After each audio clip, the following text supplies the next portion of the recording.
So with that, I'd like to introduce to you Miss Nancy Mace.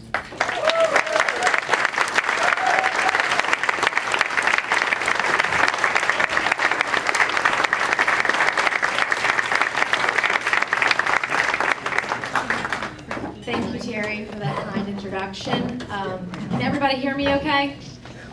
I want to thank Terry Hardesty and Samuel Rivers for allowing me to have the floor for a few minutes this morning with you all. It feels good to be home and to be back in Goose Creek. There are a lot of familiar faces here today. I was actually kind of surprised to see who showed up this morning.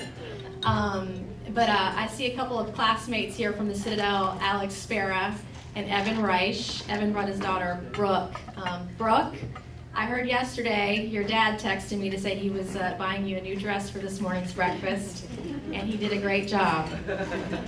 There are some folks who drove a long way, got up very early this morning to be here. Amanda Cooley came down from Fountain Inn. What time did you wake up? Oh, goodness. And Kathleen Crosby and her husband, Michael, came in from Aiken today. And I saw some faces from North Carolina. Where are my North Carolina people? Where are they? They drove all the way down from Charlotte to be here this morning. Thank you. I appreciate it. And there are a lot more of you here. I see a lot of Citadel grads in the room and some familiar faces from my youth growing up here in Goose Creek. And I just want to say thank you. We'd spend all day talking about every single one of you if you let me. I normally don't like to speak with notes, but I brought some notes with me today because this morning's speech is just too important not to. But the good thing is I left my teleprompter at home this morning. So, bear with me, please. My name is Nancy Mace, and many of you know me as the first woman to graduate from the Citadel. However, today life is very different. I am a wife, I am a mother, and I am a small business owner. I am not a politician, nor have I ever run for office. I'm also the daughter of a retired Army general, and my father is a man of very few words. But growing up, he always kept us going. I remember times very early in the morning when he would get us up and drag us out the door to go on early morning PT runs with the Army Rangers. When he was commanding the Army Ranger Training Brigade at Fort Benning, Georgia. Now, for a youngster like myself, getting dragged out that early, half asleep, was a lot of fun.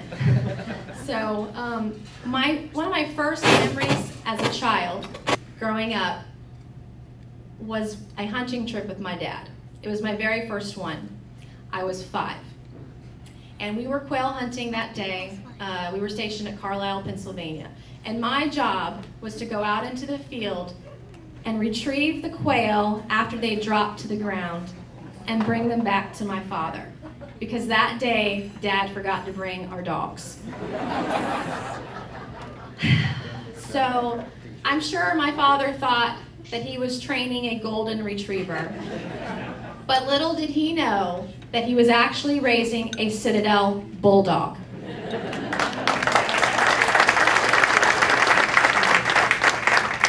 It's funny, my dad is a man of few words, but when he dropped me off at the gates of the Citadel, his final words to me were this: don't call home if you want to quit. Just put on your shoes and start walking. But that was the way that he was. And he was he had a very big part in my upbringing. He was tough, but he taught me how to be a very hard worker, and he taught me self-reliance. And he's always been a hero of mine, as has my mother, Ann Mace, who's here today, who's a school teacher. Growing up in the 80s, I had another hero, and admired President Ronald Reagan. I believe our 40th president understood what it was like to be an American. He was proud, he was resolute, and he had an eternal optimism. Our friends knew that he would be steadfast, and our enemies respected his words. President Reagan, helped us regain our national pride. But he also left us with a warning. He said freedom is never more than a generation away from extinction, that you must fight for it, that you must protect it, that you must defend it, no matter what. And I think those words are truer today than ever before. I share some of these personal anecdotes with you. I want to do a couple of things. First, I want you to know who I am and where I come from, because I come from Goose Creek. I also want you to know that when push comes to shove, I'm a principled individual. I'm an individual who was taught to fight for what you believe in. And when the establishment fights back, sometimes you have to dig deeper, because sometimes you just cannot afford to lose. And sometimes you are on a no-fail mission. My years at the Citadel do not define who I am today, thank goodness. But it taught me a lot about people.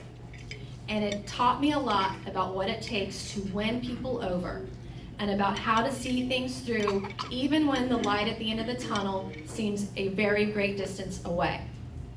I think the light at the end of the tunnel seems pretty far away for a lot of people, because there are some who are wondering when we're going to restore the promise of this great country. People are wondering, and people want to know when we're going to go back to our founding principles. The principles that make America the single greatest country in man's history.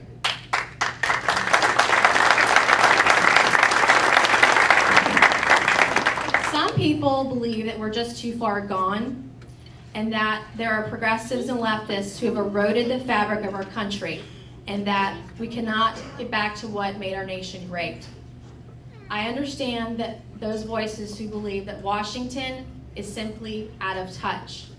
I understand the voices who say that they believe that Washington thinks it knows better than you and I do. But sadly, I think that can be said and is truthful of many career politicians today. But I don't count myself as someone who's lost hope, and I don't think you do either. I look at leaders like former Senator Jim DeMint. I look at the leaders that Jim DeMint has mentored over the years. I look at some of the new leadership that we have today. I look at Senator Rand Paul. I look at Senator Ted Cruz and Mike Lee. I look at the fresh faces, the new voices, this new leadership, and I'm hopeful that we can actually turn things around. But in order to do that, in order to make the transformation possible, we must stick to our principles and refuse to capitulate to the progressives on the left and to the special interests. South Carolina has a rich history of sending conservative leaders to Washington, D.C. to lead that charge. I think it's time to restore that tradition.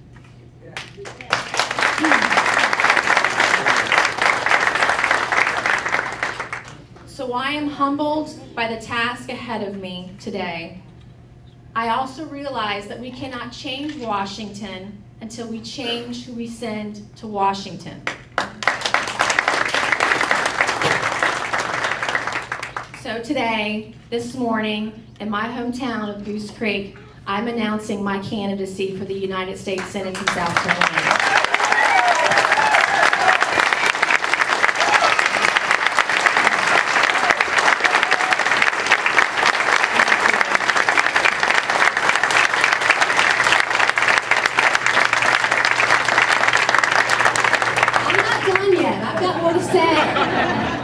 We have all morning, right?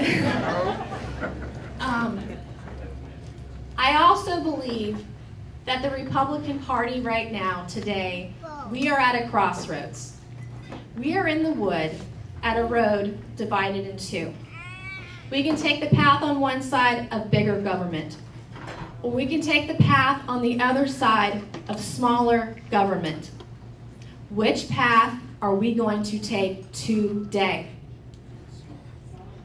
I look at the scandals that we have seen in the last few months, whether it's the IRS or the Department of Justice or the NSA scandal or Benghazi, where Suzanne Rice received a promotion and Hillary Clinton received a hall pass from the media. So I believe that the question in this campaign is simple. Do you trust this government? No. Do you trust the government with your health care? No. Do you trust the government with your taxes? No. Do you trust the government with your personal email and phone records? No. I believe this government, under this president, with these career politicians, will continue to eat away at our founding principles. They will creep into every corner of our life to work to limit our liberties by any means necessary. And yet, there are some Republicans in the Senate today who say yes to the Obama administration. Take my phone records, take my emails. There are Republican senators in the Senate today who believe our Bill of Rights are up for debate. Not to mention the countless votes for out-of-control spending, like the bailouts, or to raise the debt ceiling time and time again, or recently when conservatives in the Senate have been working to defund Obamacare. South Carolina's senior senator said this about defunding Obamacare, that it was a bridge too far. Unfortunately, our senator has a track record of trusting this government, of working to grow this government. And I don't think he's a bad person. I just think it's the bad policies of a senator. I will go to Washington and work every day to limit the power of Washington. I will go to Washington to remove its cold hand from the midst of our families and our businesses.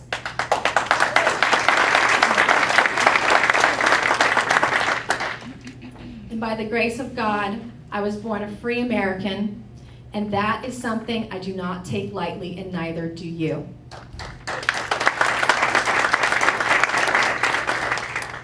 And I will not give up. If you agree that we can still reclaim the promise of America, I ask you to join me in this journey, because one woman cannot do it alone. I need a team, I need an army of people just like you and I.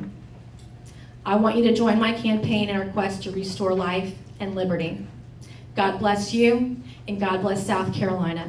Thank you for coming this morning.